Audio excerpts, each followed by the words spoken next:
How's everybody doing? Matt McNeil sitting here in the garage working on a Dream Girl, and I figured I would make a video while I'm waiting for a few things to dry.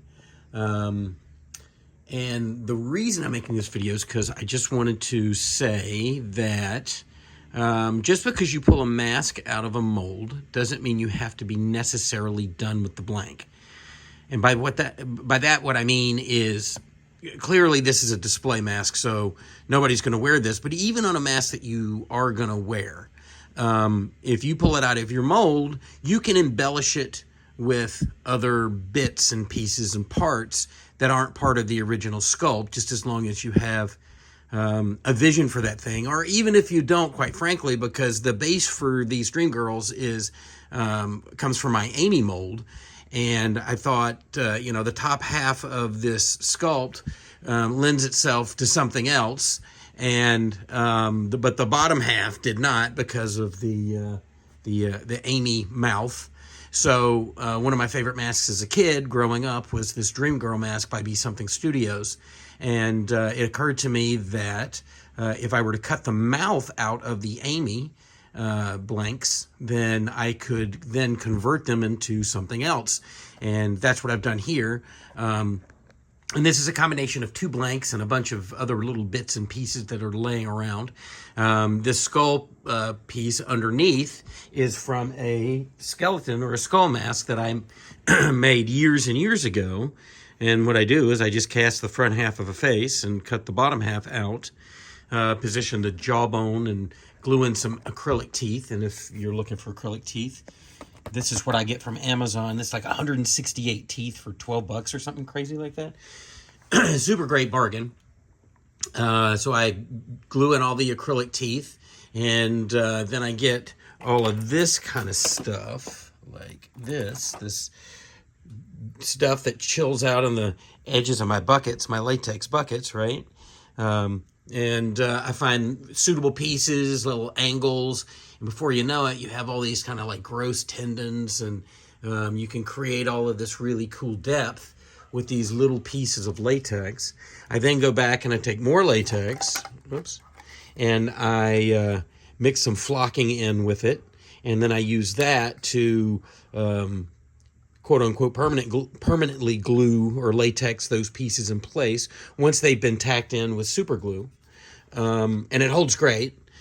So I guess my point is, even though this is a display mask, it's still a good example of what you could do with another mask. You know, if you had a human sculpt or a zombie sculpt, you could then add to it by putting pieces of skull or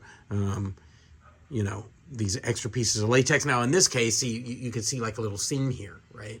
And that's because that's where Amy's mouth continued on. But I wanted a piece of regular flesh here. So what I've done here is I've glued this in place, put a little latex on it. Same thing on this side. You can sort of see the seams. But when I'm done with it, you'll not see that. I'll go back and Dremel those down or burn them so that they're nice and flat, or maybe even just use some bloody goo to cover that up. This one in particular has been asked to not be as wet as the other one. They wanted meaty but not wet. So this one's not going to get as much blood as I usually do, which means I've got to be a little more careful in terms of hiding things, right? Seams, that kind of stuff. But there will still be blood. Trust me, there will be blood.